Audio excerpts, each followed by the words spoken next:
थोड़ा तुम भी बोलो, थोड़ा हम भी बोले, फिर मिलजुल करके राम जी से नाता जोड़े। तो क्या कहा गोस्वामी जी ने? वंदे विशुद्ध विज्ञानम। दो लोगों की वंदना है इस श्लोक में, चौथे श्लोक में। कवीश्वर, अच्छा कवि कौन है? श्री वाल्मीकि जी महाराज कवीश्वर हैं, लेकिन फिर कपीश्वरौ, हनुमान जी की भी वंदना करते हैं, क्योंकि असली रचयिता तो श्री हनुमान जी ही हैं। हनुमान जी बताते गए, गोस्वामी तुलसीदास जी लिखते गए। अब देखो भाई, ये कथा कहीं और लिखी नहीं है, ये हमने एक संत के मुख से सुनी थी कि गोस्वामी जी ने जब जब अपनी लेखनी अपने मन से चलाई तब तब फंसे। बाकी हर चौपाई हनुमान जी की लिखवाई है। एक चौपाई गोस्वामी जी ने अपनी तरफ से लिखी, लेकिन फंस गए, बाद में निपट गए थे। जरा लगाओ ए हा, सबको चौपाई आती है।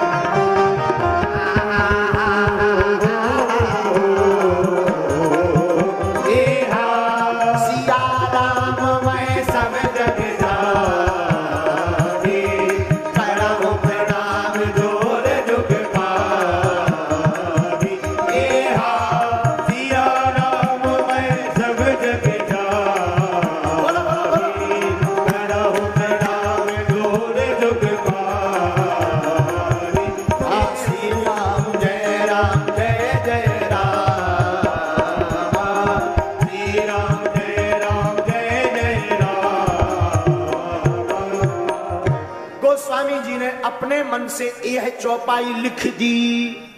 अब लिख तो दी हनुमान जी, तो और सब चौपाई हनुमान जी ने बताई, पर ये गोस्वामी जी की लिखी हुई अपने मन से।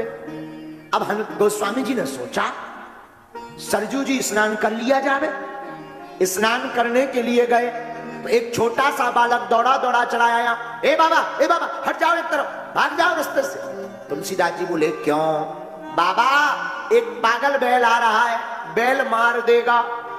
गोस्वामी जी पहले तो डरे कि बैल मार ना दे, लेकिन बाद में सोचा अभी अभी हम चौपाई लिख कर आए हैं कि सिया राम मैं सब जग जानी, करहूं प्रणाम जोर जुग पानी। सब में राम जी हैं तो बैल में भी राम जी होंगे, हम में हैं तो बैल में होंगे।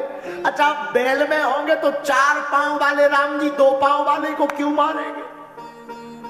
बड़े राम जी छोटे राम को क्यों मारेंगे?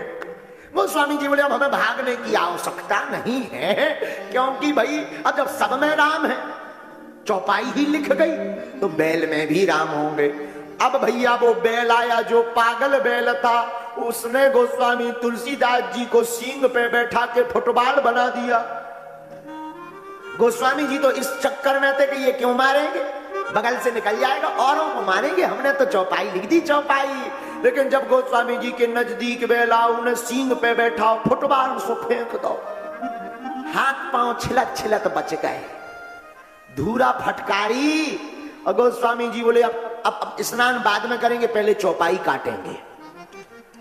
गलत है चौपाई, गलत हो गई।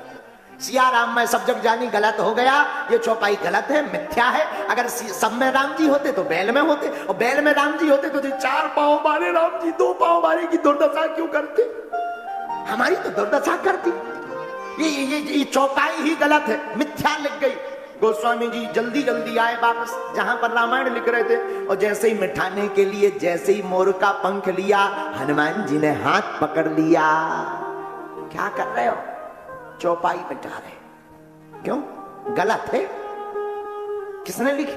हम ही ने लिखी, सोई हम ही मिटा रहे। अब आप लिखवाओगे तो थोड़ी मिटती, लेकिन गलत कैसे? बोले वाह, हमने महाराज चौपाई लिखी, सिया राम मैं सब जग जानी, करहूं प्रणाम जोर जुग पानी। जब सब में राम जी हैं तो आप ही बताओ क्या बैल में राम जी नहीं होंगे? हनुमान जी बोले सब में होंगे, चींटी में भी होंगे। अच्छा तो आप ही बताओ, 4 पैर वाले राम जी 2 पैर वाले को क्यों मारेंगे? हनुमान जी बोले हम समझे नहीं। बोले महाराज हमने तो चौपाई लिख के स्नान करवे जा रहे थे कि सब में राम जी हैं। तो एक व्यक्ति ने कहा, बालक ने कहा भग जाओ, पागल बैल आ रहा। पर हमने सोचा कि भाई पागल होगा बैल, पर भीतर तो राम जी बैठे हैं, वो क्यों मारेंगे? हमको तो छोड़ ही देंगे, हमको तो थोड़ा वो मिलेगा, कम्युनिकेशन, बीच का बीच फायदा मिलेगा। लेकिन महाराज उन्होंने तो हमारी दुर्दशा कर दी। अब ये चौपाई गलत है, क्योंकि उसमें सब में राम जी नहीं है, जो जगा ले उनमें राम जी है। तब हनुमान जी बोले नहीं नहीं नहीं, राम जी सब में है, ये तुम्हारी चौपाई भी सत्य हो गई। अरे तुम बैल के सामने पहुंच गए, पहले एक बात बताओ, तुमको टोकने के लिए कौन आया? बोले एक बालक ने कहा भग जाओ। तो बोले क्या उस बालक में राम नहीं है? जब छोटे राम ने कह दिया कि हट जाओ, तुमने उनकी बात नहीं मानी, तो बड़े राम ने ठोक दिया। बोलो सीताराम, जोर से बोलो।